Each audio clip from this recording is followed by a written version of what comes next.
Assalamualaikum warahmatullahi wabarakatuh. Selamat pagi, siang, dan malam. Halo internet dan juga halo teman-teman semuanya. Dan untuk semuanya yang melihat video ini, di sini dalam video ini kami akan memaparkan apa yang telah kami baca dan juga menurut persepsi kami mengenai bab 10, yaitu ilmu pengetahuan dan politik. Di mana anggota kelompok kami, yaitu yang pertama, silakan Ahmad Sofyan memperkenalkan diri. Nama saya Ahmad Sofyan Mustafa, NIM 1904070429. Yang kedua yaitu saya sendiri, Alandika Putra Maksum, NIM 1904070442. Kemudian Vicky, silakan memperkenalkan diri. Halo, perkenalkan nama saya Vicky Abdillah Fahani, NIM 053. Oke, baik sekali. Jadi itu tadi adalah anggota kelompok kami. Jadi langsung aja ke pembahasan yang pertama ya. Slide berikutnya.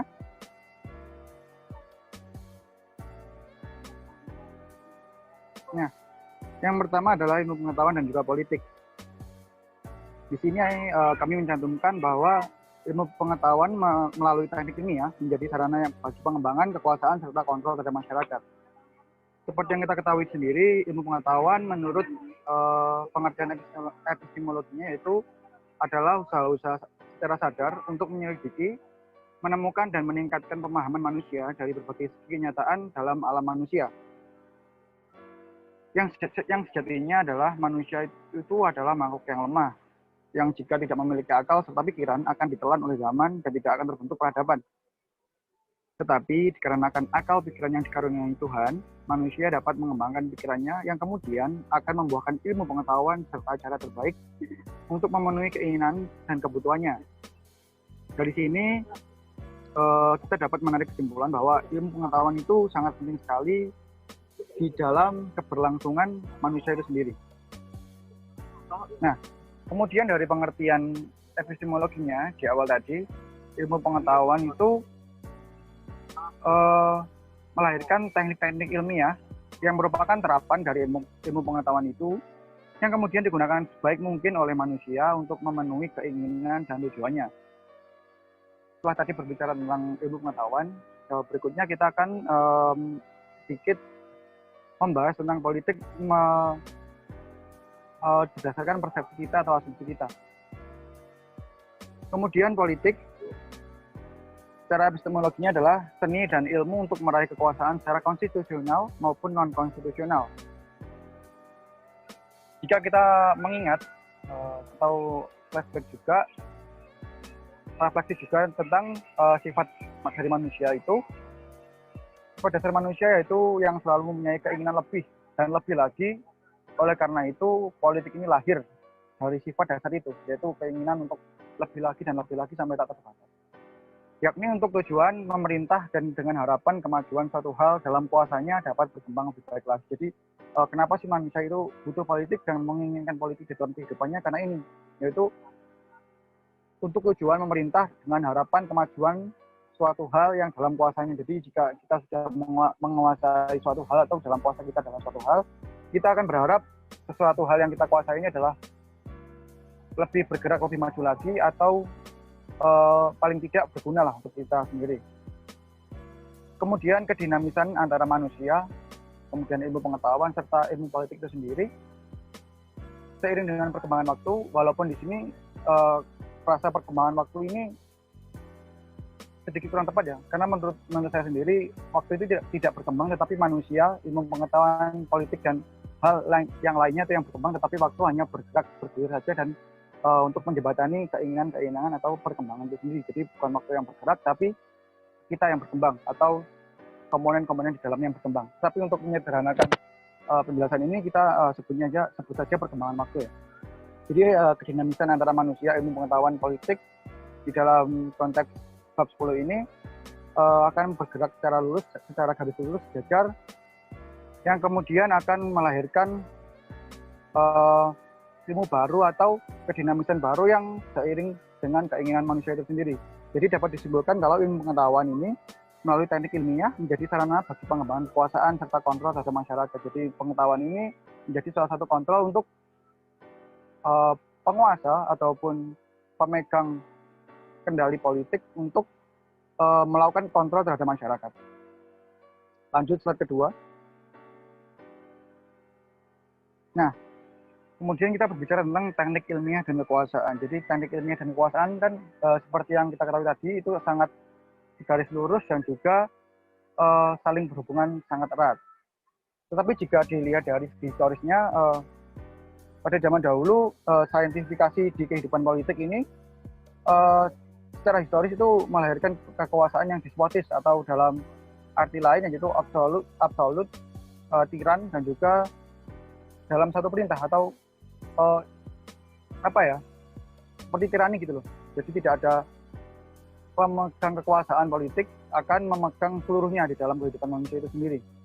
Tapi melalui teknik ilmiah ini semua cara-cara tersebut akan bisa di counter atau mungkin dalam arti lain bisa lebih baikkan politik itu sendiri. Tapi jika kita lihat dari sisi historis akan timbul yang namanya oligarki. Nah, dengan ilmu pengetahuan dan juga teknik ilmiah, penguasa politik dalam kurung oligarki dapat memerkup organisasi sosialnya dengan paham totalitarianisme dan egoistik, di mana totalitarianisme ini adalah membatasi pihak-pihak oposisi untuk ruang geraknya dibatasi untuk agar para pemegang kekuasaan ini melakukan tindakan kebijakan sesuai dengan apa yang dia inginkan dan juga tujuannya secara pribadi atau kelompok-kelompok tertentu yang memegang kekuasaan politik. Kemudian egoistik yaitu menguntungkan kepentingan sendiri. Jadi dengan ilmu pengetahuan zaman dahulu para pihak penguasa ini menggiring para kaum oposisi dan juga rakyatnya untuk selalu taat mengikuti arahan, kebijakan dan juga apa-apa yang diinginkan oleh pemegang kekuasaan itu sendiri. Kemudian dengan ilmu pengetahuan juga penguasa politik dapat dengan mudah mengendalikan mentalitas individu dan juga indoktrinasi terhadap orang, kelompok atau rakyat dalam cangkupan kekuasaannya dalam cangkupan kekuasaannya. Secara garis besar di era modernisasi ini, ilmu pengetahuan akan melegitimasi kebijakan pemegang kekuasaan.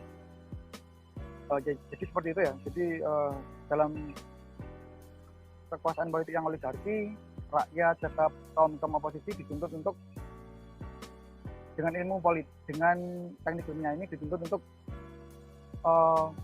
mengikuti atau selalu menaati arahan kebijakan dari suatu pemegang kekuasaan politik sendiri. Jadi di dalam oligarki ini teknik ilmiah dimanfaatkan oleh penguasa untuk melayani atau mengarahkan yang dikuasainya untuk mengikuti sesuai dengan keinginannya. Seperti itu dalam oligarki. Kemudian slide selanjutnya. Nah, kemudian perang. Semakin majunya perkembangan ilmu pengetahuan, maka akan berkembang terus dengan teknologi perang. Di nanti lain, semakin kuat pula peran politik dan penguasa dalam mengendalikan mentalitas individu di skala nasional, dalam suatu negara, dalam konteks perdamaian dunia. Nah, di sini kenapa dalam konteks perdamaian dunia? Karena melalui teknik ilmiah atau terapan dari pengetahuan yang kita ketahui sendiri, itu akan mempermudah untuk para penguasa mengobarkan bendera perang, dan juga dengan teknik ilmiah itu perang dunia pun atau perang yang dideklarasikan bisa dicegah atau bisa dimanfaatkan dengan baik, atau dalam arti lain dengan melalui teknik ilmiah ini menjadi dua mata pedang, yaitu mata pedang yang pertama yaitu bisa menyulut perang, dan kemudian yang kedua bisa menyebabkan perang itu sendiri terlerai atau tertunda atau tidak bisa dilanjutkan peperangan itu sendiri. Mengingat teknik ilmiah ini dampaknya sangat besar, di sini sudah jelas ya teman-teman kalau peran teknik ilmiah atau teknik ilmiah yang pada dasarnya itu penerapan dari ilmu pengetahuan itu sendiri sangat besar bagi pemerintahan politik, khususnya ini dalam bidang perang ini.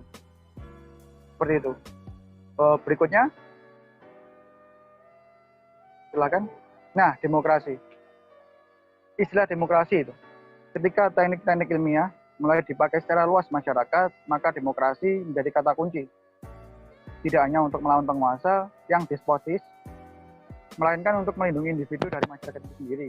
Nah, di sini adalah ketika tadi lahir demokrasi, oligarki, kemudian perang. Lalu bagaimana cara masyarakat untuk mendamaikan dirinya sendiri atau Dalam arti lain, masyarakat ini mencari perlindungan di tengah kondisi yang sangat berbahaya baginya untuk berdiri sendiri, mengingat penguasa pada zaman itu adalah bersifat oligarki, kemudian sering mengobarkan perang dan sebagainya. Nah, di sini kata demokrasi adalah menjadi kunci untuk masyarakat itu sendiri dapat melindungi dirinya dari penguasa maupun dari orang-orang lain di masyarakat itu sendiri.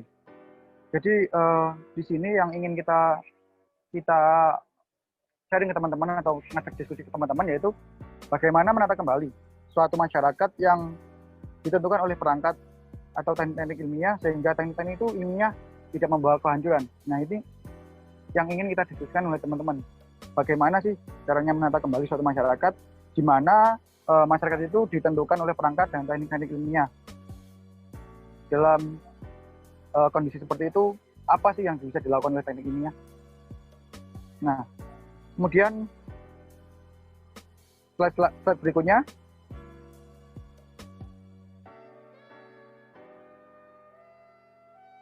Ini 3 urgensi dari diterapkannya demokrasi dalam masyarakat ilmiah. Ada 3, yaitu individu dapat melihat dirinya berguna. Supaya demokrasi yang dulunya individu harus selalu taat mengikuti perintah atau arahan dari penguasa politik, dalam demokrasi ini individu harus bisa dapat melihat dirinya sebagai individu yang berguna, bukan semata-mata untuk mengikuti penguasa. Yang kedua yaitu sedapat mungkin terlindung dari kemalangan yang tidak seharusnya ia dapatkan.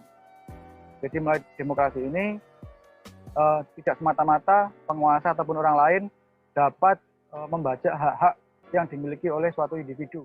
Karena sebuah individu itu harus bisa berdiri dan juga mendapatkan perlindungan secara hak asasi manusia atau juga peraturan-peraturan yang terkait, sehingga kemalangan-kemalangan yang tidak seharusnya tertimpa pada dirinya itu tidak menimpa pada dirinya. Kemudian yang ketiga yaitu memiliki kesempatan untuk berinisiatif dengan segala macam cara positif yang tidak merugikan orang lain. Jadi melalui demokrasi ini individu juga dapat mengembangkan potensi dirinya atau melakukan inisiatif, tidak harus menunggu perintah ataupun juga tidak harus terkekang oleh suatu perintah. Jadi melalui demokrasi ini individu dapat terbebas dari belenggu-belenggu yang mengakibatkan dirinya tidak berkembang.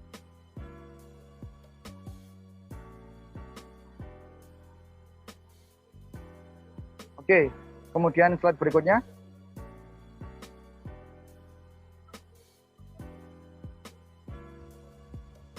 Silakan. Oke, yang ke Nah, saya akan membahas selanjutnya. Minta ke slide sebelumnya. Oke. Nah, ini saya akan sedikit menambahkan mengenai bagian demokrasi. Yang pertama tentang istilah demokrasi. Jadi, istilah demokrasi sendiri memiliki banyak makna.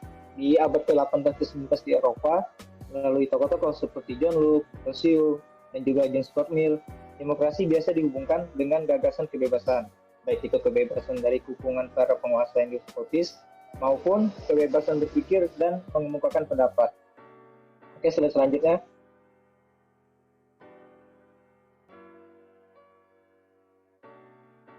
Nah, di sini saya akan sedikit menjelaskan tentang 3 urgensi yang dijelaskan oleh Mas Maksum tadi. Jadi 3 urgensi dari diterapkannya demokrasi dalam masyarakat ilmiah. Yang pertama kan, individu dapat melihat dirinya berguna.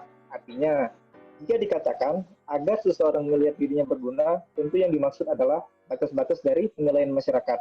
Sederhananya adalah apabila misalkan Anda ini seorang penyair yang memiliki anggapan bahwa menulis syair itu adalah yang paling berguna, sedangkan di dalam masyarakat tidak setuju dengan anggapan tersebut, maka penyair tersebut harus mencari pencaharian yang diakui oleh masyarakat kegunaannya.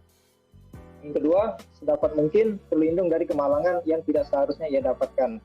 Artinya, harus adanya jaminan sosial yang mempunyai aspek hukum, yaitu agar seseorang tidak boleh ditangkap secara semena-mena atau disita kekayaannya tanpa prosedur hukum yang berlaku.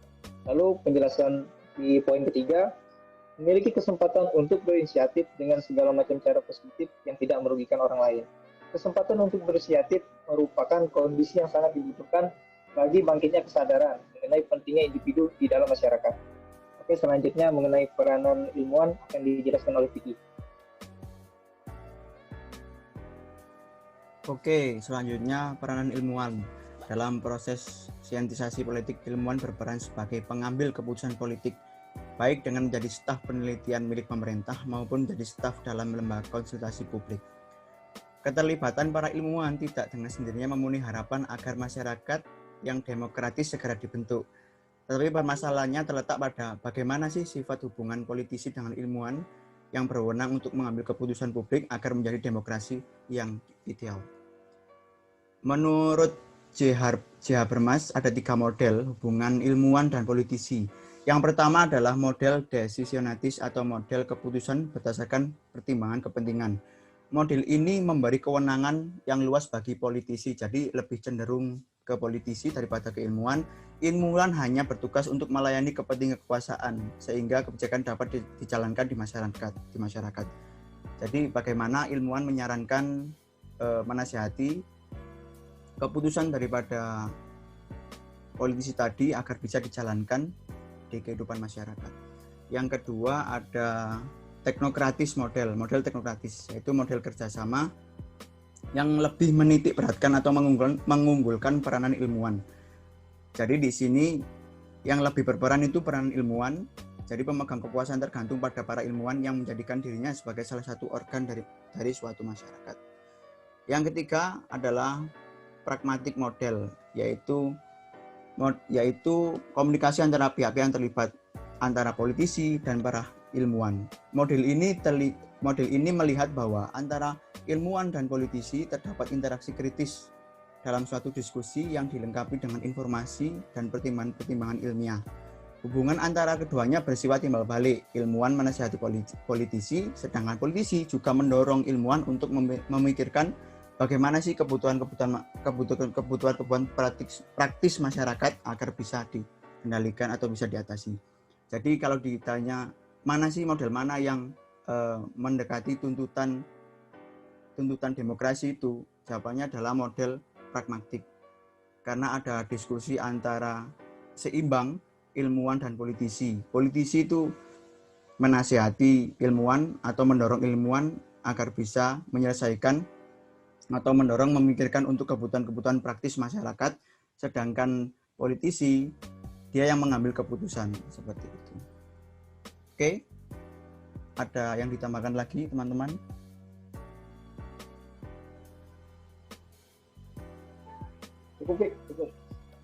Cukup. Oke, saya akhiri. Mohon maaf bila ada salah kata dan materi yang kurang mantap kalau kata teman-teman. Oke, saya akhiri. Assalamualaikum warahmatullahi wabarakatuh.